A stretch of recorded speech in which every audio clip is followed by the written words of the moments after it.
यही चीज कुरान के साथ भी करी जाती है। जानबूझ के कुरान के वर्सेस को मिस इंटरप्रेट किया जाता है फ्लैट अर्थ की थ्योरी को साबित करने के लिए। चैप्टर 71 वर्स 19 में लिखा गया है, and Allah has made the earth for you spread out as a carpet. अब जिन लोगों को मिस इंटरप्रेट करना है वो कहते हैं कि spread out as a carpet का मतलब है बिल्कुल फ्लैट, लेकिन जो समझदार लोग हैं वो कहते हैं कि स्प्रेड आउट का मतलब है चारों तरफ फैला हुआ, वास्ट, एक्सपेंसिव, एक्सेसिबल बनाया धरती को। अब ध्रुव राठी ने वीडियो बनाई तो बवाल तो मचेगा ही, और इस बारी तो काफिर और मुर्तद भी गुस्से से नाच रहे थे कि ध्रुव राठी ने कुरान के वर्स को एक्सप्लेन कर दिया। कैसे ये कह दिया कि कुरान में किसी जगह अर्थ को फ्लैट नहीं कहा गया। अब आग तो लगेगी। हालांकि ध्रुव राठी ने बाइबल से भी यही चीज बताने की कोशिश करी, पर बाइबल पर कोई भी सवाल नहीं उठा रहे हैं तो कुरान पर। देखो ऐसा नहीं है, यहाँ ये बात कही गई है तो यही होगी, इसका मतलब ये नहीं होगा। खुद से ये मीनिंग बना रहे हैं, खुद से अरबी का तर्जुमा कर रहे हैं। अब राकेश सर थोड़ी पीछे रहने वाले, उनको तो यही सब चाहिए, व्यूज ही चाहिए उनको। तो वो उन्होंने भी अपनी गंदी आवाज में जो है इसके ऊपर वीडियो बना दी, पर उसका रिप्लाई ऑलरेडी अबूजर रिस्पॉन्स ने कर दिया है। तो उस बेवकूफ के ऊपर तो मैं बिल्कुल भी बात नहीं करने वाला। वीडियो के अंदर क्या था वही सेम आर्ग्यू कि जमीन को अल्लाह ने फैला हुआ बनाया है तो दुनिया चपटी हो गई। वाओ। हालांकि कुरान के अंदर एक भी ऐसा क्लियर वर्स नहीं जहां ये कहा गया हो कि हमने दुनिया को चपटा बनाया। अलर्ट का मीनिंग ही ये गलत ले जाते हैं। अलर्ट की दो मीनिंग्स है, जनरल और स्पेसिफिक। कुछ जगह मखसूस अर्थ का इस्तेमाल हुआ है लैंड के लिए, जमीन के लिए, ना कि होल प्लानेट के लिए। मगर उसके लिए कॉन्टेक्स्ट समझना होगा, जैसा कि सूरह गासिया के अंदर जिक्र है, और जमीन की तरफ कि किस तरह उसको फैलाया गया या बिछाया गया। अब अगर आप इसको कॉन्टेक्स्ट में पढ़ेंगे तो 2-3 वर्ष अगर आप ऊपर जाएंगे तो अल्लाह कहता है अफला यंजुरूना, क्या वो नहीं देखते। यहाँ नजरिए की बात हो रही है, जरा खुद दिमाग का इस्तेमाल करें। कौन सा इंसान होल अर्थ को देखे हुए है? जब तक आप अर्थ से बाहर नहीं निकलेंगे तब तक आपको पता ही नहीं होगा कि अर्थ दिखती कैसी है। तो यहाँ पर जो अर्थ का इस्तेमाल हुआ है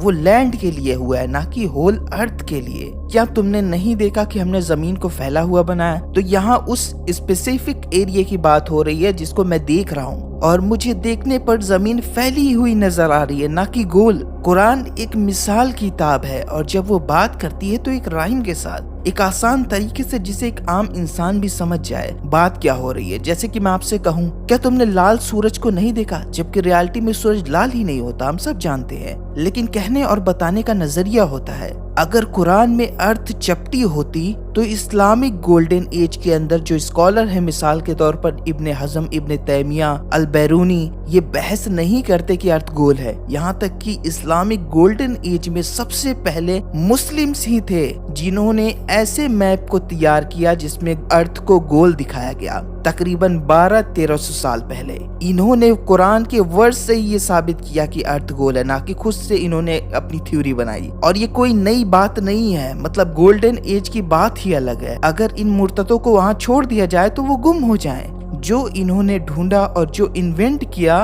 उसमें इनको 1000 साल लग गए।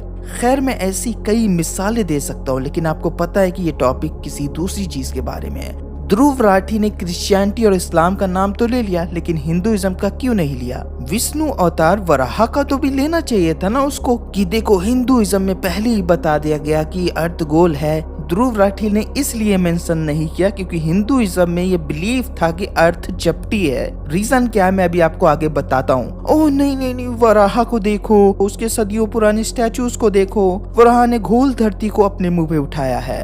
रुको जरा, सब्र करो। ध्रुव राठी की वीडियो से तुन्नी सबसे ज्यादा हर्ट होते हैं, इसीलिए उनको ध्रुव राठी की बात हजम नहीं होती। खुद को दिलासा देने के लिए ये क्या करते हैं, मुर्तदों की वीडियोस देखते हैं। खैर, इनकी नींद एक बार फिर से आप लोग हराम करते हैं। हिंदुइज्म एक ऐसा रिलीजन है जिसमें आज तक ये जिक्र है कि अर्थ को 4 हाथियों ने उठाया हुआ है। खैर, शुरू करते हैं वाल्मीकि की रामायण से। इसका 5वां खंड जो कि सुंदरा खंड है, इसके चैप्टर 9 का वर्स 26 पढ़ेंगे तो यहाँ लिखा है, यहाँ बात होती है जब हनुमान लंका जाते हैं, तो आप सबको पता होगा कि रामायण में लंका सोने की बताई गई है। तो हनुमान सफर के दौरान एक हाल देखते हैं जो रावण का होता है। तो इसकी तारीफ में लिखा है कि जो इसका फर्श था एक कालीन से ढका हुआ था जो पृथ्वी की तरह चौड़ा और 4 कोने वाला था। यहाँ अर्थ को मिसाल के तौर पर इस्तेमाल किया गया है कि अर्थ को चौड़ा और 4 कोने वाला बताया गया है।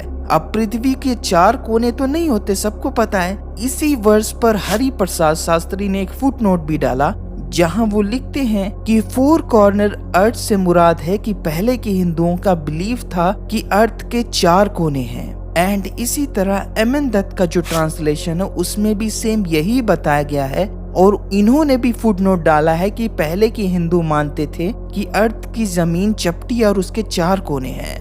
यहाँ तक कि रामायण की हिंदी ट्रांसलेटर्स यही सेम चीज लिखते हैं। हाँ, कुछ लोग कहेंगे कि संस्कृत में ये नहीं लिखा है, इसका मतलब ये होगा आप दूसरा ट्रांसलेशन पढ़ो, ये फलाना ट्रांसलेशन पढ़ो। तो अब मुझे बताएं, क्या इन ट्रांसलेटर्स ने फिर क्या गलत ट्रांसलेट किया है और गलत फुटनोट भी डाल दिया? वो मैं अभी आगे साबित करूंगा कि एंशिएंट हिंदू अर्थ को चपटा मानते थे। अगर आप ऋग्वेद पढ़ेंगे बुक नंबर 3 चैप्टर 6 वर्स 5, यहाँ लिखा है, हे अग्नि, आपके कार्य महान है, आपने अपनी शक्ति से स्वर्ग और पृथ्वी को फैलाया है, धरती को फैलाया है। ये बात हो रही है फैलाने की। अच्छा जी, अब इनका सारा दिमाग यहाँ खुल जाता है। सारी लंबाई चौड़ाई अर्थ की लेकर ये बैठ जाएंगे कि नहीं, इसका मतलब ये नहीं कि अर्थ फ्लैट है। अर्थ जो है 3 डायमेंशनल ऑब्जेक्ट है, तो उसमें लंबाई चौड़ाई और गहराई की बात आती है। अच्छा, इतने बड़े हिपोक्रीट हैं जब कुरान कहता है फैलाने के बारे में, तो अर्थ इनको फ्लैट दिखाई देने लगती है। जब इनकी स्क्रिप्चर कुछ कहे तो अर्थ के जो है डायमेंशन इनको याद आने लगते हैं। चलो कोई नहीं, वो भी मैं मान ही लेता हूँ, मगर पद्मा पुराण के अंदर जो लिखा है उसका कैसे इनकार करोगे? है जगत के रचयिता, आप ही हमारे तथा जगत के रक्षक और रचयिता हैं। आपकी कृपा से ये चपटी दुनिया ऊंची हो गई। अब यहाँ तो बिल्कुल साफ हो गया।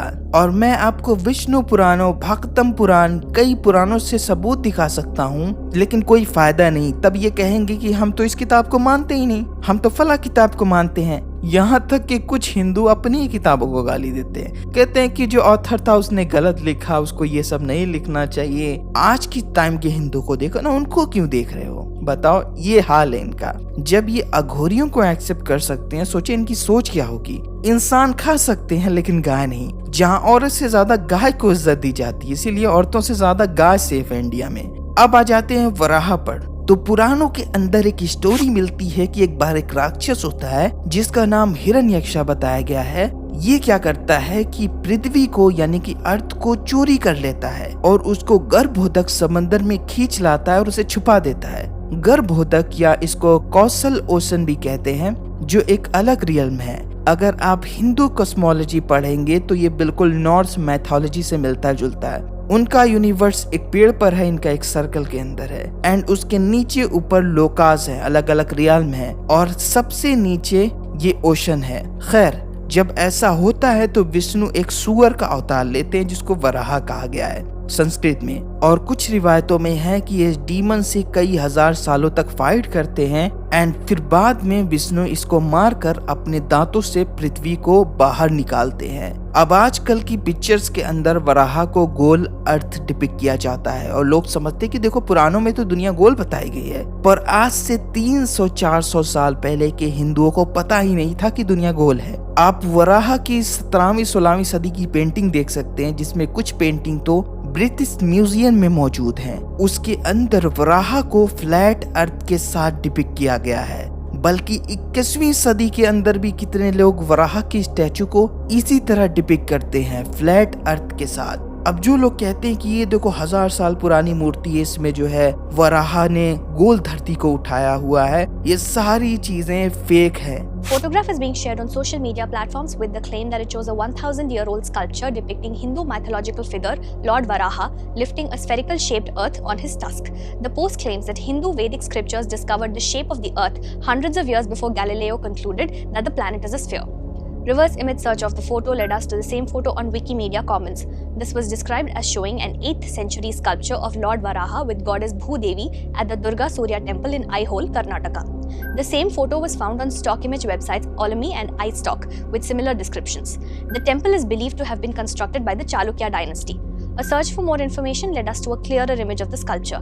This shows Lord Varaha, one of the incarnations of Lord Vishnu, lifting the Shankha or auspicious conch on its tusk, and Bhudevi represented as a female goddess on one of his hands. It does not show a spherical earth. We have earlier debunked the claim where a modern sculpture from Odisha was shared as showing an ancient carving that displays Hindu elders' superior knowledge systems.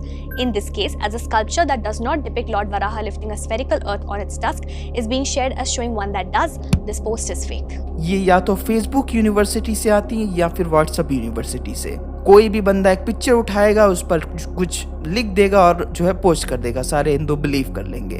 अब मैं इससे आगे क्या कहूँ। जो लोग ये believe करते हैं कि इस बम पीने से बच्चा पैदा हो जाता है, उनकी बात ही छोड़ दें आप। खैर, वीडियो कैसी लगी? वीडियो अगर आपको इन्फॉर्मेटिव लगी तो वीडियो को लाइक करें, वीडियो को शेयर करें और जो है चैनल को सब्सक्राइब करें। इंशाल्लाह ताला मैं आपसे मिलूंगा फिर एक नई वीडियो में। God bless you all.